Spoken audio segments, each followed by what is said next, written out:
What if you could become a better person? Not by working harder, but by taking one doable step a day. And not because you're a bad person now, but because there's something inside you that's ready for more. How to Be a Better Person walks you through 1 year of those tiny steps. 365 small but mighty tools you can use in the next 24 hours to make a difference in yourself and the world. My mission? To help you live your best life.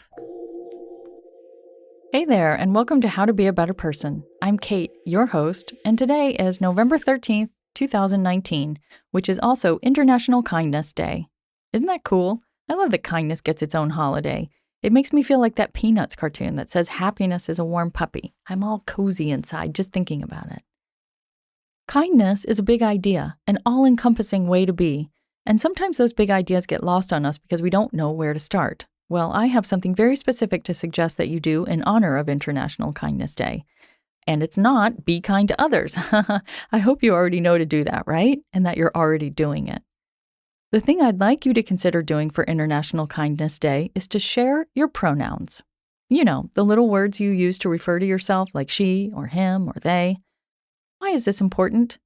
Well, no matter who you are, whether you're transgender or non-binary or have always thought of yourself as the gender you were assigned at birth, sharing your pronouns creates a kinder world for people who don't fall into the gender buckets of male or female that language and society tries to ascribe to everyone. For this episode, I talked with Lee Ayrton, author of the fabulous book Gender, Your Guide, a gender-friendly primer on what to know, what to say, and what to do in the new gender culture. Full disclosure, Lee and I share a publisher, and I received a copy of their book for free. Lee is an assistant professor of gender and sexuality studies in education at Queen's University in Kingston, Ontario. So what does this tip have to do with kindness specifically? Well, here I'll let Ayrton say it. It takes too great a toll on transgender people to do all of the correcting, explaining, and advocating required to make gender less exhausting all around. When people use or infer my correct pronoun or use terms for me that match my gender identity, they make an incredible, palpable difference to my well-being. Making an incredible, palpable difference to someone's well-being, maybe even someone that you don't know, that's pretty kind, right?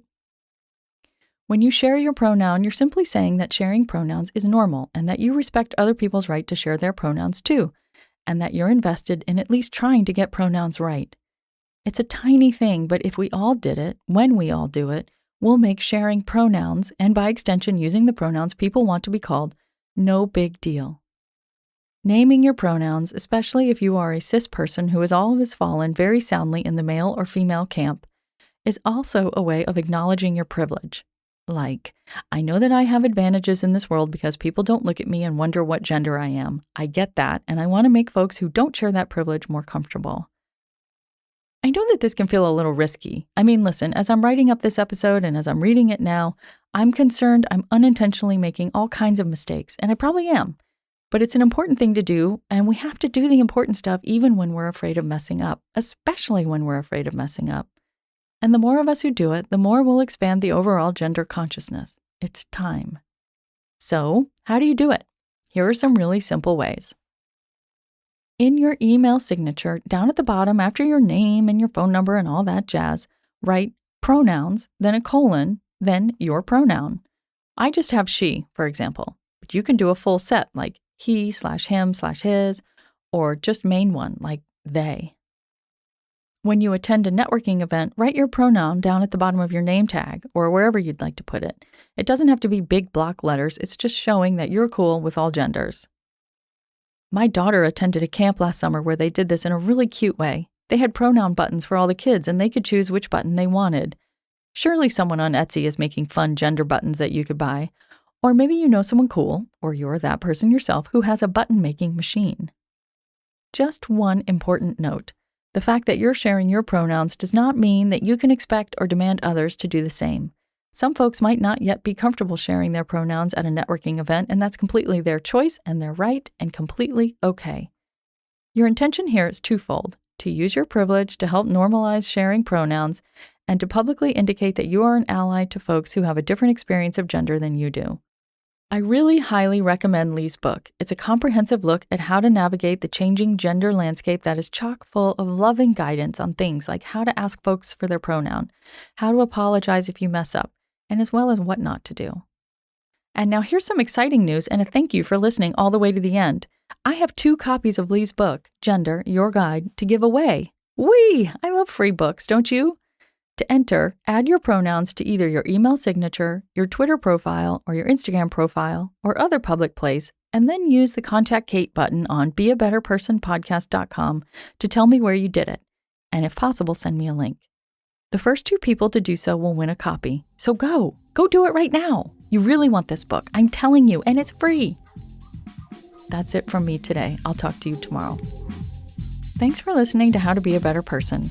Our theme song is Left for Deadish by Junior85. The podcast is mixed by Sound Advice Strategies. If you liked what you heard in this episode, share it with someone you think would like it too. Your voice matters. Also, How to Be a Better Person has an official newsletter that sends the past 7 episodes, a sneak peek of the week ahead, and one well-chosen meme to your inbox every Saturday morning. Sign up at beabetterpersonpodcast.com and click on Get Podcast News. I also love to hear from listeners. I love it. Send me an email by clicking on the Contact Kate button at beabetterpersonpodcast.com. Tweet me at KateHan, Katehan, or find me on Instagram at Kate Hanley Author. I look forward to connecting with you.